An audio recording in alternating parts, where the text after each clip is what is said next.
بسم الله الرحمن الرحيم. ياسين والقرآن الحكيم إنك لمن المرسلين على صراط مستقيم تنزيل العزيز الرحيم لتنذر قوما ما أنذر آباؤهم فهم غافلون لقد حق القول على أكثرهم فهم لا يؤمنون إنا جعلنا في أعناقهم أغلالا فهي إلى الأذقان فهم مقمحون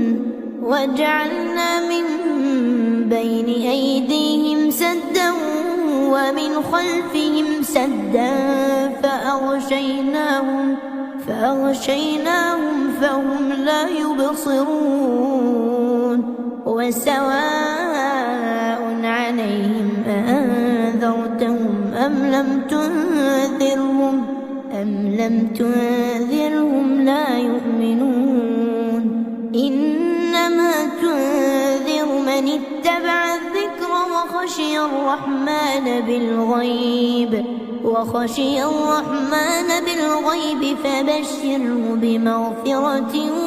وأجر كريم إنا نحن نحيي الموتى ونكتب ما قدموا وآثارهم وكل شيء أحصيناه في إمام مبين واضرب لهم مثلا أصحاب القرية إذ جاءها المرسلون إذ أرسلنا إليهم 2 فكذبوهما فعززنا ب3 فقالوا إنا إليكم مرسلون قالوا ما أنتم إلا بشر مثلنا وما أنزل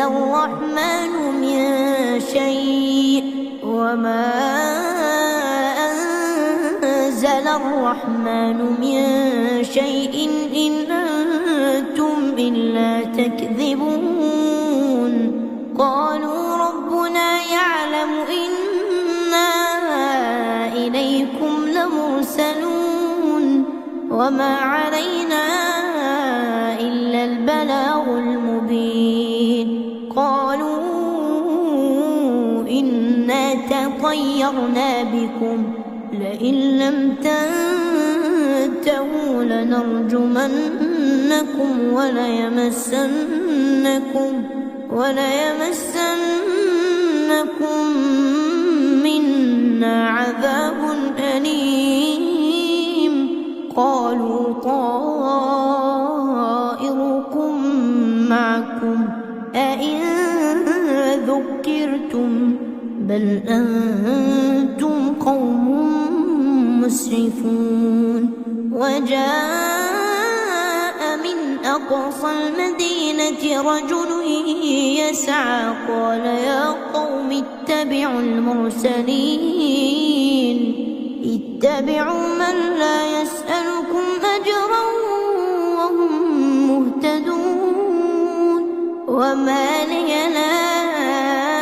أعبد الذي فطرني وإليه ترجعون أأتخذ من دونه آلهة إن يردني الرحمن بضر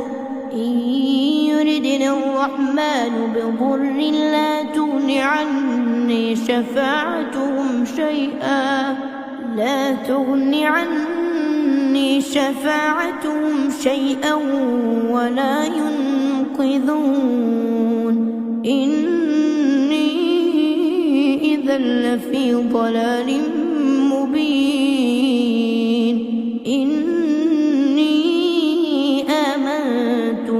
ربكم فاسمعون قيل ادخل الجنة قال يا ليت قومي يعلمون بما غفر لي ربي وجعلني من المكرمين وما أنزلنا على قومه من بعده من جند من السماء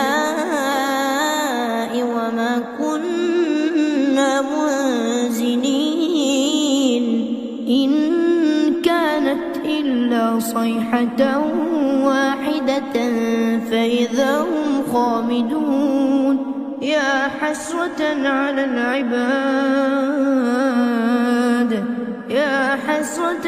العباد ما يأتيهم من رسول إلا كانوا به يستهزئون ألم يروا كم أهلكنا قبلهم من القرون أنهم إليهم لا يرجعون وإن كل لما جميع لدينا محضرون وآية لهم الأرض الميتة أحييناها وأخرجنا منها حبا فمنه يأكلون وجعلنا فيها جنات من نخيل وأعناب وفجرنا فيها من العيون ليأكلوا من ثمره وما عملته أيديهم أفلا يشكرون سبحان الذي خلق الأزواج كلها مما تنبت الأرض ومن أنفسهم ومما لا يعلمون وآية لهم الليل نسلخ منه النهار فإذا هم مظلمون والشمس تجري لمستقر لها ذلك تقدير العزيز العليم والقمر قدرناه منازل حتى عاد كالعرجون القديم لا الشمس ينبغي لها أن تدرك القمر ولا الليل سابق النهار وكل في فلك يسبحون وآية لهم أنا حملنا ذريتهم في الفلك المشحون وخلقنا لهم من مثله ما يركبون وإن نشأ نغرقهم فلا صريخ لهم ولا هم ينقذون إلا رحمة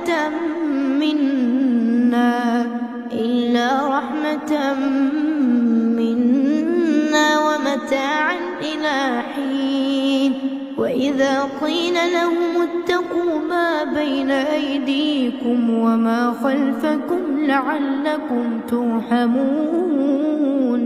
وما تأتيهم من آية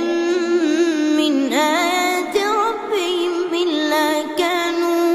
إلا كانوا عنها معرضين وإذا قيل لهم أنفقوا مما رزقكم الله قال الذين كفروا للذين آمنوا أنطعم من لو يشاء الله أطعمه إن أنتم إلا في ضلال مبين ويقولون متى هذا الوعد إن كنتم صادقين ما ينظرون إلا صيحة واحدة تأخذ تأخذهم وهم يخصمون فلا يستطيعون توصية ولا إلى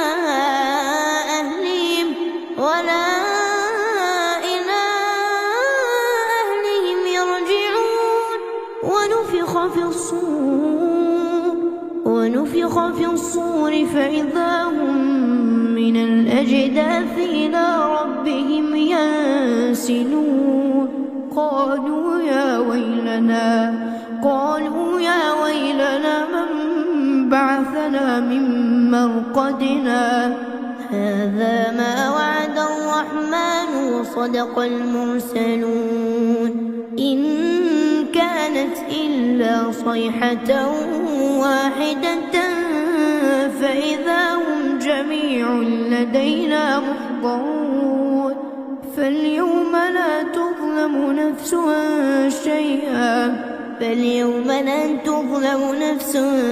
شيئا ولا تجزون إلا ما كنتم تعملون إن أصحاب الجنة اليوم في شغل فاكهون هم وأزواجهم في ظلال على الأرائك متكئون لهم فيها فاكهة ولهم ما يدعون سلام قولا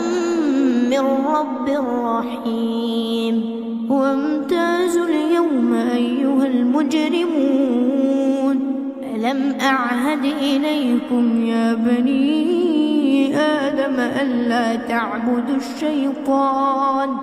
إنه لكم عدو مبين وأن اعبدوني هذا صراط مستقيم ولقد أضل منكم جبلا كثيرا أفلم تكونوا تعقلون هذه جهنم التي كنتم توعدون اصلوها اليوم بما كنتم تكفرون اليوم نختم على أفواههم وتكلمنا أيديهم وتشهد أرجلهم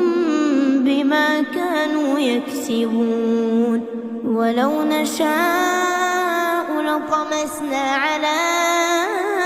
أعينهم فاستبقوا الصراط فأنى يبصرون ولو نشاء لمسخناهم على مكانتهم فما استطاعوا مضيا ولا يرجعون ومن نعمره ننكسه في الخلق أفلا يعقلون وما علمناه الشعر وما ينبغي له إن هو إلا ذكر وقرآن مبين لينذر من كان حيا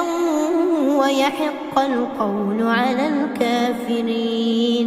أولم يروا أنا خلقنا لهم مما عملت أيدينا أنعاما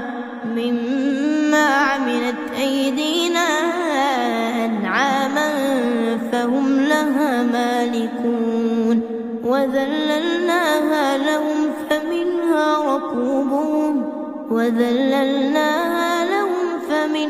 ركوبهم ومنها يأكلون ولهم فيها منافع ومشارب أفلا يشكرون واتخذوا من دون الله آلهة لعلهم ينصرون لا يستطيعون نصرهم وهم لهم جند محضرون فلا يحزنك قولهم يسرون وما يعلنون أولم ير الإنسان أنا خلقناه من نطفة فإذا هو خصيم مبين وضرب لنا مثلا ونسي خلقه قال من يحيي العظام وهي رميم قل يحييها الذي أنشأها أول مرة وهو بكل خلق عليم الذي جعل لكم من الشجر الأخضر نارا فإذا أنتم منه توقدون أوليس الذي خلق السماوات والأرض بقادر على أن يخلق مثلهم بلى وهو الخلاق العليم إنما أمره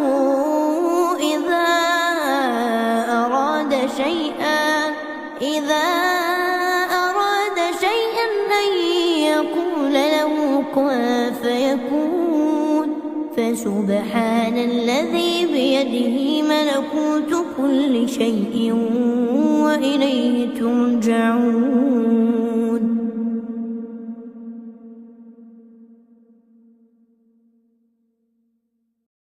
بسم الله الرحمن الرحيم الرحمن علم القرآن خلق الإنسان علمه البيان الشمس والقمر بحسبان والنجم والشجر يسجدان والسماء رفعها ووضع الميزان ألا تطغوا في الميزان وأقيموا الوزن بالقسط ولا تخسروا الميزان والأرض وضعها للأنام فيها فاكهة والنخل ذات الأكمام والحب ذو العصف والريحان فبأي آلاء ربكما تكذبان خلق الإنسان من صلصال كالفخار وخلق الجن من مارج من نار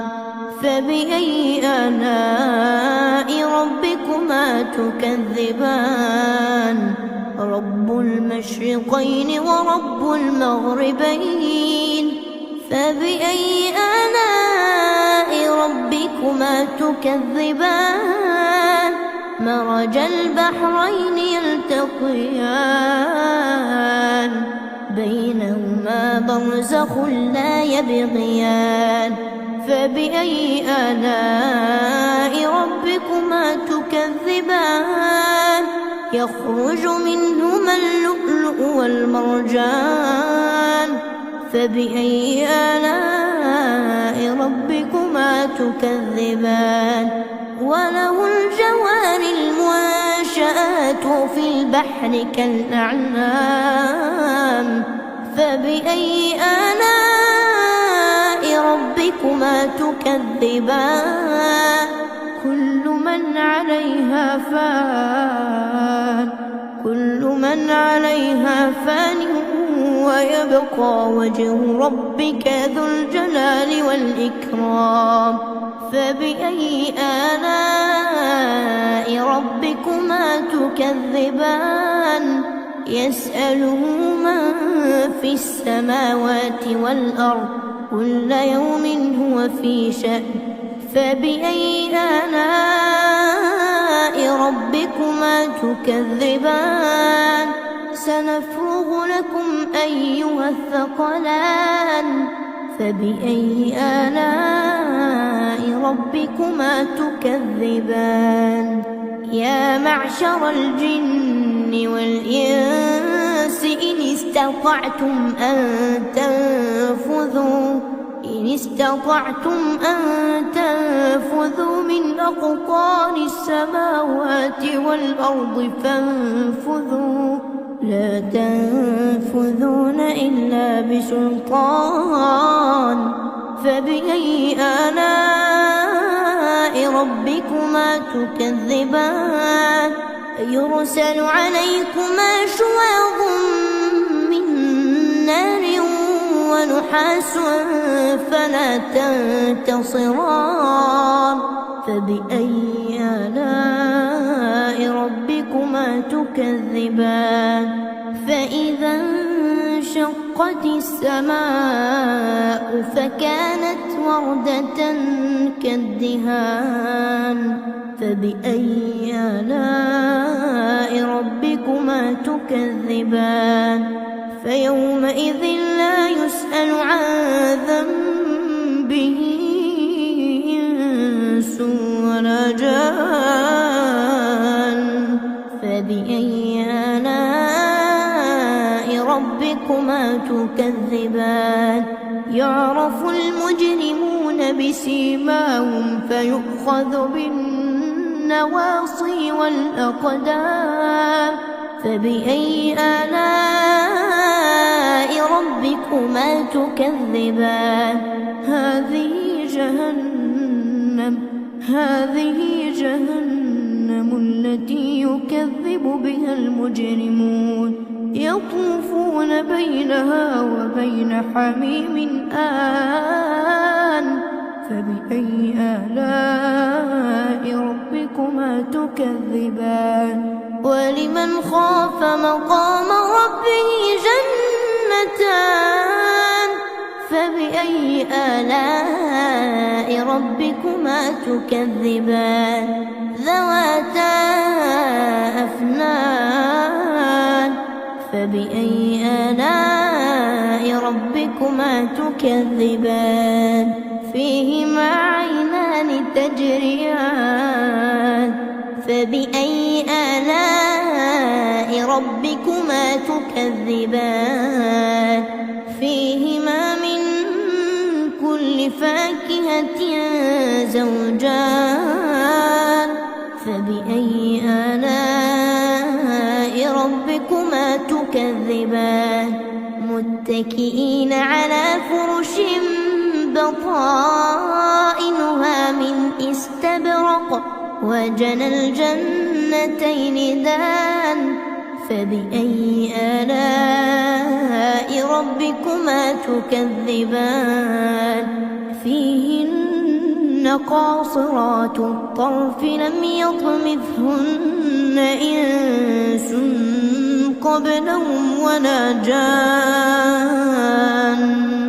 فبأي آلاء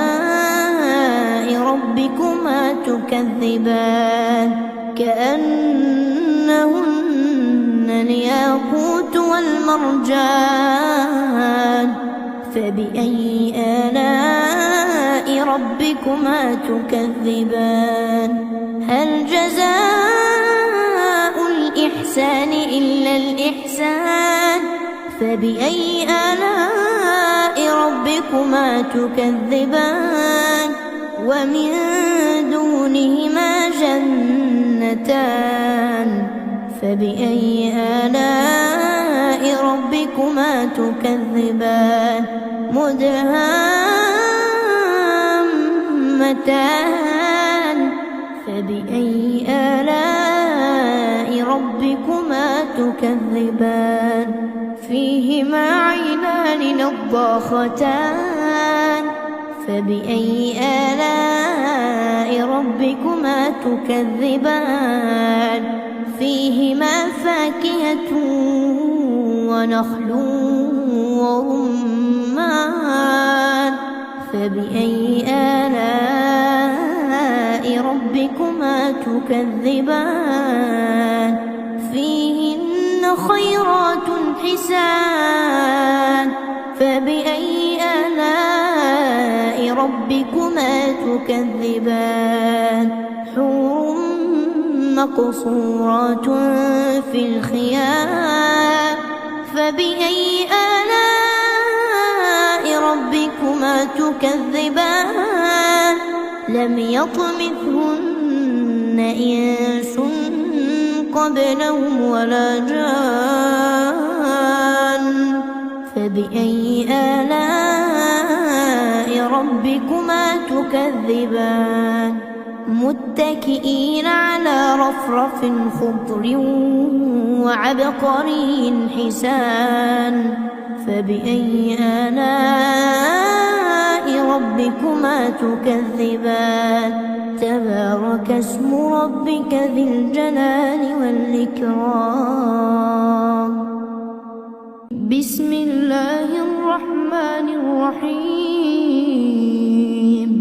إذا وقعت الواقعة ليس لوقعتها كاذبة خافضة رافعة إذا رجت الأرض رجا وبست الجبال بسا فكانت هباء منبثا وكنتم أزواجا ثلاثة فأصحاب الميمنة ما أصحاب الميمنة وأصحاب المشأمة ما أصحاب المشأمة والسابقون السابقون أولئك المقربون في جنات النعيم ثلة من الأولين وقليل من الآخرين على سرر موضونة متكئين عليها متقابلين يطوف عليهم ولدان مخلدون بأكواب وأباريق وكأس من معين لا يصدعون عنها ولا ينزفون وفاكهة مما يتخيرون ولحم طير مما يشتهون وحور عين كأمثال اللؤلؤ المكنون جزاء بما كانوا يعملون لا يسمعون فيها لغوا ولا تأثيما إلا قيلا سلاما سلاما وأصحاب اليمين ما أصحاب اليمين في سدر مخضود وطلح منضود وظل ممدود وماء مسكوب وفاكهة كثيرة لا مقطوعة ولا ممنوعة وفرش مرفوعة إنا أنشأناهن إنشاء فجعلناهن أبكارا عربا أترابا لأصحاب اليمين ثلة من الأولين وثلة من الآخرين وأصحاب الشمال ما أصحاب الشمال في سموم وحميم وظل من يحموم لا بارد ولا كريم إنهم كانوا قبل ذلك مترفين وكانوا يصرون على الحنث العظيم وكانوا يقولون أإذا متنا وكنا ترابا وعظاما أإنا لمبعوثون أو آباؤنا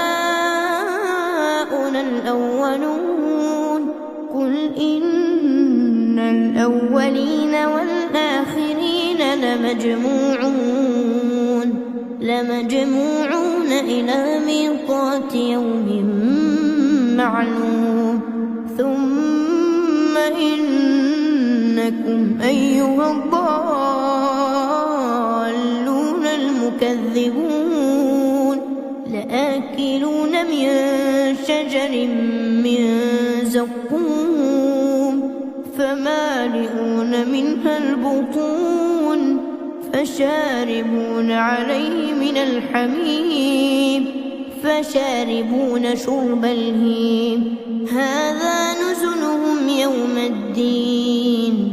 نحن خلقناكم فلولا تصدقون أفرأيتم ما تمنون أأنتم تخلقونه أم نحن الخالقون نحن قدرنا بينكم الموت وما نحن بمسبوقين على أن نبدل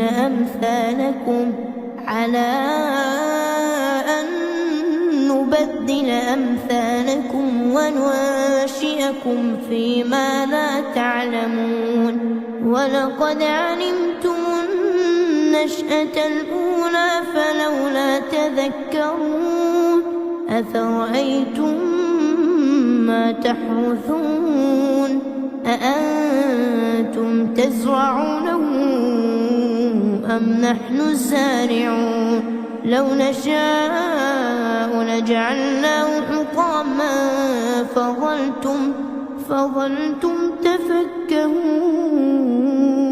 إنا لمغرمون بل نحن محرومون أفرأيتم الماء الذي تشربون أأنتم أنزلتموه من المزن أم نحن المنزلون لو نشاء جعلناه أجاجا فلولا تشكرون أفرأيتم النار التي تورون أأنتم أنشأتم شجرتها أم نحن المنشئون نحن جعلناها تذكرة ومتاعا للمقوين فسبح باسم ربك العظيم فلا أقسم بمواقع النجوم وإنه لقسم لو تعلمون عظيم إنه لقرآن كريم في كتاب مكنون لا يمسه إلا المطهرون تنزيل من رب العالمين أفبهذا الحديث أنتم مدهنون وتجعلون رزقكم أنكم تكذبون فلولا إذا بلغت الحلقوم وأنتم حينئذ تنظرون ونحن أقرب إليه منكم ولكن لا تبصرون فلولا إن كنتم غير مدينين ترجعونها إن كنتم صادقين فأما إن كان من المقربين فروح وريحان وجنة نعيم وأما أصحاب اليمين فسلام لك من أصحاب اليمين وأما إن كان من المكذبين الضالين فنزل من حميم وتصلية جحيم إن هذا لهو حق اليقين فسبح باسم ربك العظيم.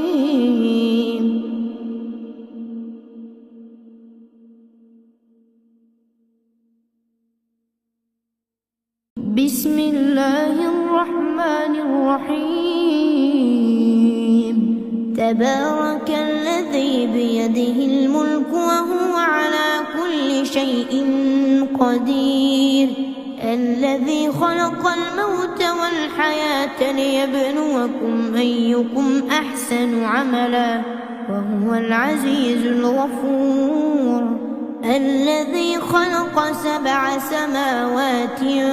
طباقا ما ترى في خلق الرحمن من تفاوت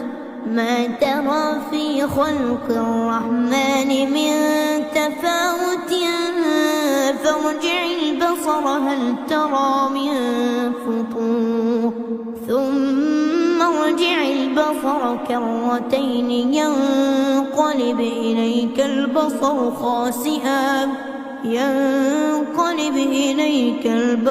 خاسئا وهو حسير ولقد زينا السماء الدنيا بمصابيح وجعلناها رجوما للشياطين وأعتدنا لهم عذاب السعير وللذين كفروا بربهم عذاب جهنم وبئس المصير إذا ألقوا فيها سمعوا لها شهيقا وهي تفور تكاد تميز من الغيظ كلما ألقي فيها فوج سألهم خزنتها ألم يأتكم نذير قالوا بلى قد جاءنا نذير فكذبنا وقلنا ما نزل الله من شيء إن أنتم إلا في ضلال كبير وقالوا لو كنا نسمع أو نعقل ما كنا في أصحاب السعير فاعترفوا بذنبهم فسحقا لأصحاب السعير إن الذين يخشون ربهم بالغيب لهم مغفرة وأجر كبير وأسروا قولكم أو اجهروا به إنه عليم بذات الصدور ألا يعلم من خلق وهو اللطيف الخبير هو الذي جعل لكم الأرض ذلولا فامشوا في مناكبها وكلوا من رزقه وإليه النشور أأمنتم من في السماء أن يخسف بكم الأرض فإذا هي تمور أم أمنتم من في السماء أن يرسل عليكم حاصبا فستعلمون كيف نذير ولقد كذب الذين من قبلهم فكيف كان نكير أولم يروا إلى الطير فوقهم صافات ويقبض ما يمسكهن إلا الرحمن إنه بكل شيء بصير أمن هذا الذي هو جند لكم ينصركم من دون الرحمن إن الكافرون إلا في غرور أمن هذا الذي يرزقكم من أمسك رزقه بل لجوا في عتو ونفور أفمن يمشي مكبا على وجهه أهدى أمن يمشي سويا على صراط مستقيم قل هو الذي أنشأكم وجعل لكم السمع والأبصار والأفئدة قليلا ما تشكرون قل هو الذي ذرأكم في الأرض وإليه تحشرون ويقولون متى هذا الوعد إن كنتم صادقين قل إنما العلم عند الله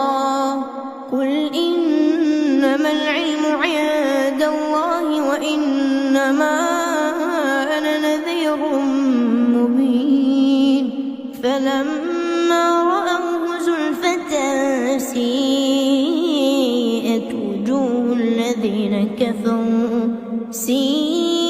وجوه الذين كفروا وقيل هذا الذي كنتم به تدعون قل أرأيتم إن أهلكني الله ومن معي أو رحمنا فمن يجير الكافرين من عذاب أليم قل هو الرحمن آمنا به وعليه توكلنا فستعلمون من هو في ضلال مبين قل أرأيتم إن أصبح ماؤكم غورا فمن يأتيكم بماء